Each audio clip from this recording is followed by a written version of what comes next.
আমরা জানতে পারলাম যে একটি অধ্যাদেশ করা হয়েছে, যেটি নীতিগতভাবে পাশ হয়েছে, গণভোটের বিষয়ে অধ্যাদেশ।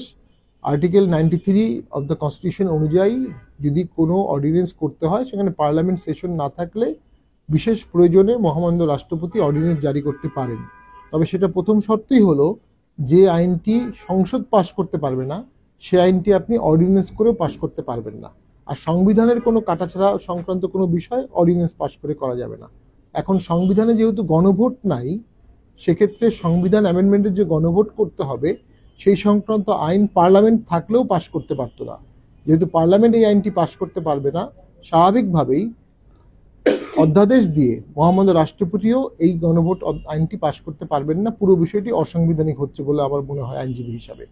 আরেকটি হচ্ছে, নির্বাচন কমিশন শপথ নিয়েছে to defend, preserve and protect constitution, কিন্তু যদি এটি গণভোট আয়োজন করতে হয়, যে গণভোটটি সংবিধানে নাই, নির্বাচন কমিশন তো জুলাই সনদে হাত রেখে শপথ নেয়নি। নির্বাচন কমিশন শপথ রেখেছে সংবিধানকে সমুন্নত রাখার জন্য। যে সংবিধানে গণভোট নাই, সেই গণভোট আয়োজন করা নির্বাচন কমিশনেরও সাংবিধানিক শপথের ভঙ্গ হচ্ছে। আমার কাছে মনে হচ্ছে সবগুলো মিলিয়ে একটি গণভোট একটা গণজটে পরিণত হতে পারে। প্রথম হচ্ছে, এখানে 4টি প্রশ্ন আছে। 2 হচ্ছে, এটা সাংবিধানিক ভিত্তি আমরা পাচ্ছি না। 3, নির্বাচন কমিশনে এটা অসাংবিধানিক হবে যদি তারা গণভোটের দিকে যায়।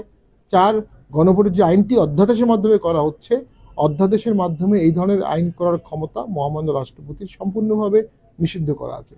তো সব মিলিয়ে আমি তো মনে করি পুরো বিষয়টি নতুন করে সংলাপের দাবিদার, নতুনভাবে আলোচনার দাবিদার, এবং সকলকে সাথে নিয়ে সরকারের উচিত এই উদ্ভূত পরিস্থিতিতে সাংবিধানিক দিকগুলো বিচার করে আলোচনা করে বিষয়টিকে সমাধান করা।